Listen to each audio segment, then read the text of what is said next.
Olá pessoal, meu nome é Altran, eu sou professor do curso de Educação Física do Centro Universitário da Fundação Educacional de Gospé e gostaria de estudar com vocês Bioquímica Aplicada. A matéria nossa vai ser dividida em 6 partes e nessa primeira parte nós vamos estudar a molécula de ATP e caracterizar os metabolismos celulares. Quando falamos de sobrevivência, pensamos em quais necessidades energéticas que podemos caracterizar como essa tal sobrevivência. Podemos caracterizá-las então da seguinte maneira: seriam 3: contração muscular, temperatura corporal e produção e transporte de material biológico. Para que possamos fazer essas 3 necessidades, necessitamos também de substratos energéticos, isto é, são substâncias que nos fornecerão energia.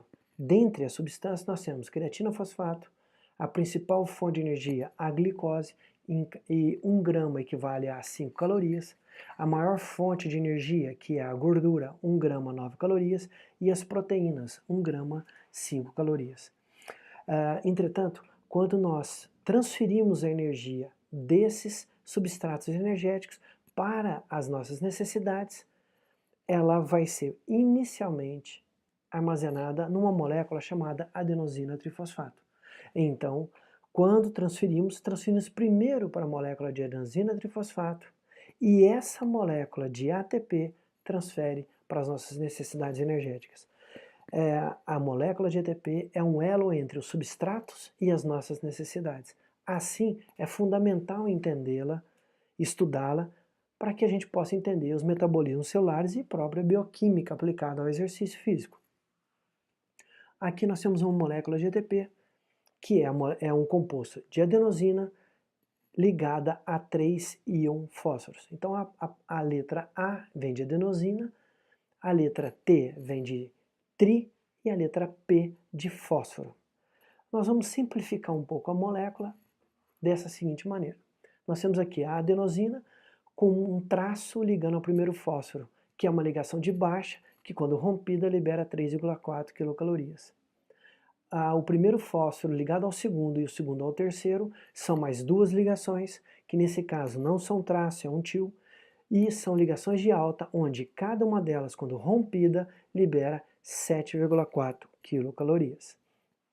Então nós temos que a molécula de ATP, ela quando rompe ou sofre o processo de hidrólise, ela libera energia para as nossas necessidades energéticas. Assim sendo, nós temos aqui, vamos estudar esse processo de hidrólise. Aqui nós temos a molécula de ATP, e para que a hidrólise ou a liberação de energia possa ocorrer, precisamos de uma enzima chamada ATPase, que vai unir a uma molécula de água e vai romper a ligação entre os fosfatos, liberando 7,4 quilocalorias para as necessidades energéticas. Nós tínhamos então uma molécula de ATP, somamos a ela a enzima ATPase, a molécula de água, e como resultado nós temos uma molécula de fosfato de adenosina, de 2 fósforos, o fosfato que foi liberado é chamado de fosfato inorgânico, e menos 7,4 quilocalorias. Entretanto, ainda nos sobrou uma ligação de alta. Ainda podemos liberar energia para as nossas necessidades. E o processo é idêntico. Resultado, nós tínhamos um ADP, somamos a ele a enzima ATPase, a água, e aquela molécula que tinha 3 fósforos passou a ter 2 fósforos e agora tem um fósforo só. Resultado, era tri-ATP, passou a ser ADP e agora é AMP, liberando 7,4 quilocalorias. Tínhamos uma molécula de alto composto energético e agora de baixo composto energético. Resultado, liberamos através do processo de hidrólise energia para as necessidades energéticas. Porém, agora precisamos recompor novamente a molécula de AMP em ADP e ADP em ATP. Esse processo se chama biossíntese. E ele ocorre quando nós retiramos energia dos substratos energéticos, transferimos essa energia e formamos uma nova ligação. Então nós tínhamos o AMP, unimos a um fosfato inorgânico mais 7,4 e agora nós temos adenosina de 2 fósforos. Ela está completada? Não. O processo então reinicia E nós tínhamos o difosfato, mais outro fosfato inorgânico, mais 7,4, e agora nós temos finalmente o ATP. Enquanto que a hidrólise é a liberação de energia para as necessidades energéticas, a biossíntese é a transferência de energia dos substratos energéticos, creatina, glicose, gordura e proteínas, para a recomposição da molécula de adenosina. Para vocês terem uma noção, esse processo é fundamental. Por quê? Porque um homem de 70 quilos só tem 80 gramas de ATP. E quanto duraria isso? Apenas 3 segundos. Então você deve estar imaginando, se dura só 3 segundos, como que a gente conseguiria correr, maratona, andar de bicicleta, jogar bola, fazer todas as atividades físicas, estudar, sobreviver? É fácil. Para a gente poder responder, a gente vai num conceito bioquímico chamado reações acopladas. Então aqui a gente tem o ATP, ele sofre hidrólise, então ele tinha 3 fósforos, passa a ter 2. Aquele fósforo que rompeu liberou energia para a contração muscular. Imediatamente, a formação da adenosina de fosfato, nós temos a biossíntese, o que é a creatina, fosfato, glicose, gordura e proteína, transferirão energia e recomporão ou formarão novamente o difosfato em volta a ser trifosfato. Então, se essas reações acopladas de hidrólise, que é liberar energia, ela ocorre simultaneamente com a biossíntese, eu sempre estarei quebrando o ATP em ADP, mas imediatamente ele está voltando a ser trifosfato. Isso é importante. Porque quais seriam os fatores que estariam envolvidos na biossíntese do ATP? A intensidade com que é feito o exercício ou a atividade doméstica e, como consequência, a duração que ela é feita. Então, o princípio de intensidade, duração de uma atividade física é fundamental para a gente poder entender a biossíntese e a hidrólise do ATP e também os metabolismos celulares. Bom, nós já vimos a figura, então nós sabemos que nós temos as necessidades energéticas, sabemos que nós vamos transferir energia dos substratos para o ATP. E sabemos também que a intensidade e a duração está envolvida nesse processo de biossíntese. Assim sendo, quando realizamos uma atividade física de altíssima intensidade, utilizamos creatina fosfato como fonte de energia. E o conjunto de reações químicas que estarão envolvidos para a biossíntese do ATP é denominado de metabolismo anaeróbio alático. Porém, se a intensidade é mais baixa, era altíssima, passa a ser alta, a duração é mais prolongada. Se a duração é maior, nós utilizamos agora um outro substrato energético, que é a glicose. Se nós usamos substratos energéticos diferentes, o conjunto de reações químicas também é, e ele passa a ser denominado de metabolismo anaeróbio lático. Porém, em atividades físicas de baixa a médias intensidades, a duração é maior. Se nós temos isso, um conjunto de reações químicas estarão envolvidos de maneira diferente. Serão outros conjuntos. Sendo assim, o metabolismo característico é o metabolismo aeróbio. Bom, nós já podemos caracterizar os metabolismos. Então, nós sabemos que nós temos 2 metabolismos anaeróbios. Eles são chamados de anaeróbios porque não utilizam oxigênio nas suas reações químicas.